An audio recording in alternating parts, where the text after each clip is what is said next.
Hello and welcome back to another video. We've got some top secret information regarding 11 and the one other person in season 4 that can beat her. This is it. All the info and Easter eggs they've hidden in the last two teasers leads up to this. If you're new to the channel, be sure to go down and hit that subscribe button if you want to get powers like 11. Okay, that worked. Okay. In the last video, only 6% of the people watching were actually subscribed. Like, what are you doing? I'm going to be here every week making fun videos for you guys on everything Stranger Things Season 4 that you're not going to want to miss. Just go down, hit that red subscribe button, it doesn't cost you anything, and you'll literally get powers like 11. You'll be able to move trains.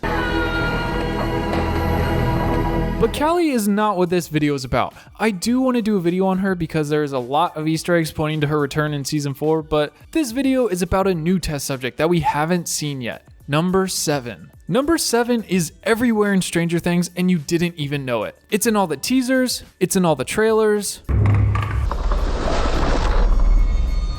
and it's everywhere in the show. Lucas cuts off the 7 heads! And what's even weirder is almost every time it pops up, it's associated with pain or being attacked. 7 points of damage. You can't tell me that this is all just a coincidence, right? Are you kidding? We've seen the Duffer Brothers go so far to put in the tiniest of details that no one will ever notice. The trailers are literally plastered with number 7, and they've already teased us that they're going to be introducing all the other numbers in the new season. And what would be a better villain than one of 11's siblings, another test subject from Hawkins' lab, another prodigy child from Dr. Brenner himself? I really do think that this season is going to take the cake and be the darkest season yet, and I can't help but let my mind wander into the possibility of this new number 7 becoming 11's new arch nemesis. But when you have an arch nemesis who isn't equal to you or can possibly rival you, you want to make sure that all your information is securely protected while you're browsing the internet with NordVPN, the sponsor of today's video. Now, if you don't know what NordVPN is, you've probably never heard of the internet. Using a VPN is essential to protecting your information, and NordVPN is the fastest and easiest service to help you stay protected while you're browsing the internet. In literally just one click, NordVPN will connect you to one of their 5,300 different servers they have across the world, encrypting all of your traffic so you can use the internet safely.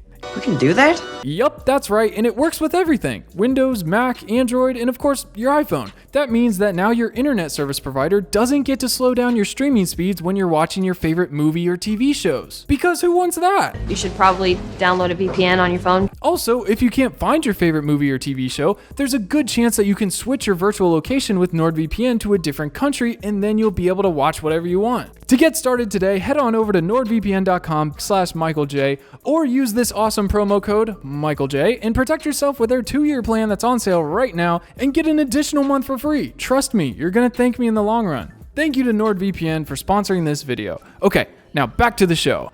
With this dark and creepy trailer, I can only hope that they're setting up a villain like nothing we've ever seen before. How cool would it be if 11's new villain this season is another test subject that went rogue? We've had the Mind Flayer for like 3 seasons in a row, and we know that they're not going to kill him off in season 4, so might as well let a temporary new villain take the spotlight that we can see get killed off. If only they would just give us a date for the release, I could put my head on my pillow at night and fall asleep happy. But you know what? Oftentimes dreams get crushed, and this is one of them. But just seeing these 2 trailers alone makes me think that this season is going to get really good. Playtime in the Rainbow Room is over. It's going down. Blood's going to be shed. Kids are going to escape. It's going to be crazy.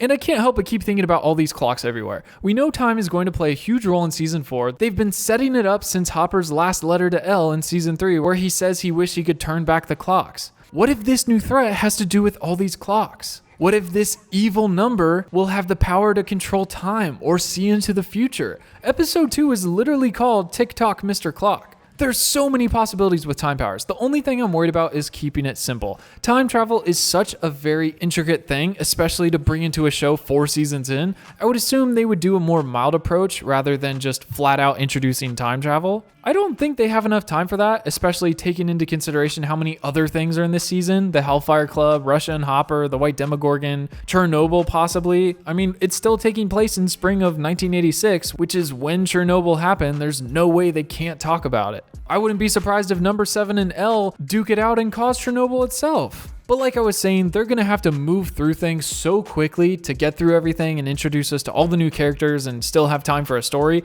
I'm just so excited about all the new test subjects that we're going to get a look at. It almost seems like they've been hinting at number 7 since the very beginning. And in the last 2 teasers, they're literally introducing them like they did with number 8, Callie, right before we saw her in The Lost Sister. And we all watched Umbrella Academy, right? We remember number 7, Vanya. She actually ends the world a couple of times.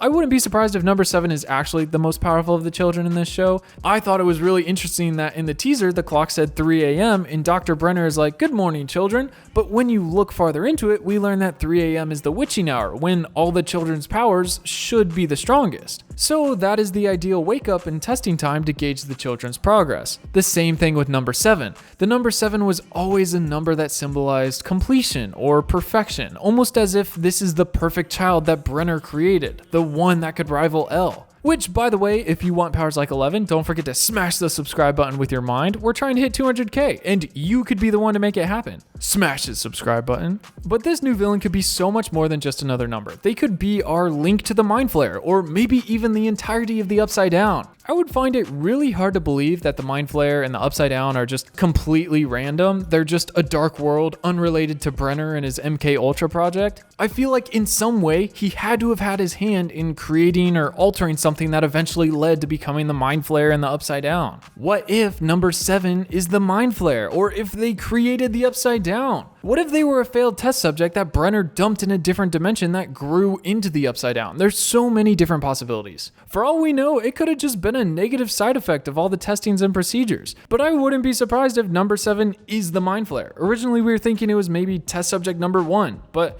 now I'm not so sure. In the book On Hopper's Past, Darkness on the Edge of Town, we learn about Subject Zero, and while I was looking through the Lost Sister episode, I found these documents and touched them up so I could read them, and found direct links to parapsychology and MK Ultra running their very first tests in Vietnam. This article starts by saying that all the experiments that were conducted by MK Ultra on the mothers to make the children with powers, all those experiments were made public. Over 1,700 documents were released that went in detail on the drug tests, including details of death at the hands of the experimenters, including some new evidence, and it also says that the test subjects that were alive offered to stand witness about their experiences.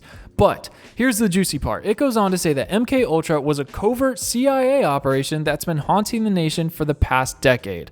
What would be haunting the nation for 10 years? What big event happened where the mass public knows about it? It also said that 2 scientists worked alongside Brenner and were also doing experiments on random citizens, I think it says. If you want to read it all for yourself, go back and pause the video. There's a lot of cool little things in there. And for this next article too. Because this one is about the scientist that fried Elle's mom and turned her into a vegetable. Remember, he's the one they tracked down and tried to kill, and he told us that Brenner is still alive. Well, this one says that this guy here was one of the main therapists that started with MK Ultra back in Vietnam when they were testing on Subject Zero from Hopper's book. This is insane. The article says that he started as an orderly in the hospital wing of Hawkins back in 1969 and was honorably discharged from the army after 3 tours in Vietnam. After he took night classes, he became a therapist and started working with children in the pediatric unit of Hawkins Research Hospital. And then it says that he worked closely with several of Hawkins' research doctors in the parapsychology department. This is absolutely crazy. Some of my first Stranger Things videos were about parapsychology and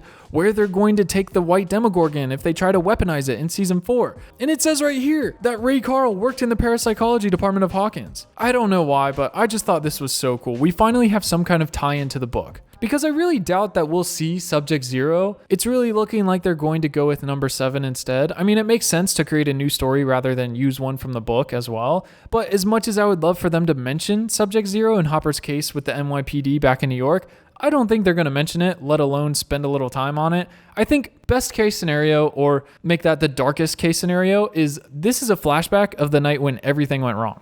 Dr. Brenner asking Eleven if she's listening, the same thing that he said to her in season 1 when he was testing her powers. It seems as if he's going to introduce her to the others for the very first time. The timing is confusing on this because in Terry Ives' flashback, we saw Eleven and Callie playing together, but then we learned that Eleven has no memory of Callie, which probably just meant that she was too young to remember her. But then Callie said that she remembers the day where she came to the Rainbow Room and Eleven was gone. And then some time went by, and after her powers grew stronger, she eventually used them to leave. So 11 being gone could mean that she was moved to a different facility away from the other children, or it could be referring to her escape, which means Callie didn't leave until after season 1, which wouldn't make sense because all the missing photos of her are from when she was like 4 years old. My guess is that they moved 11 to a different facility or somewhere where they could study her by herself, and Callie and the others were still in the Rainbow Room until Callie escaped. But this night, the night of the happening in the teasers, someone is going to freak out and blood will be shed. I think it would be really cool to see number 7 feel pressured or cornered and freak out and just destroy all the guards and all the security, and then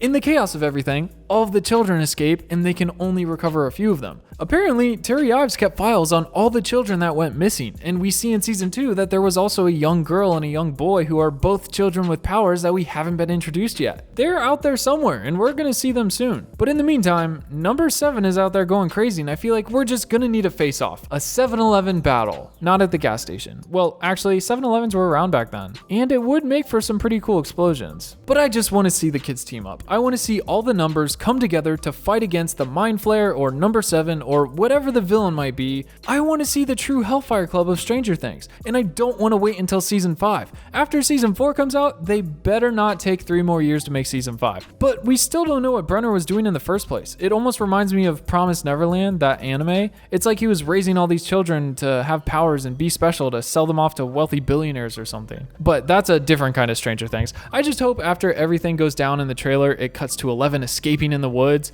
and coming into the diner where we see her in season 1. I think that would be really cool to connect the two like that. I don't know if you can tell, but I'm so excited for this season. Let me know in the comments what you're most looking forward to in season 4, and don't forget to hit that subscribe button and turn on post notifications so you don't miss the next upload. I'm literally going to start working on the next video right now. I've got so many ideas, including a Brenner theory, some book breakdowns, the comics review, a video on all the numbers and their history, as well as a few fun Stranger Things videos, you might say. So be looking out for those. Thank you so much for all the support, and until next time, I will see you in the comments.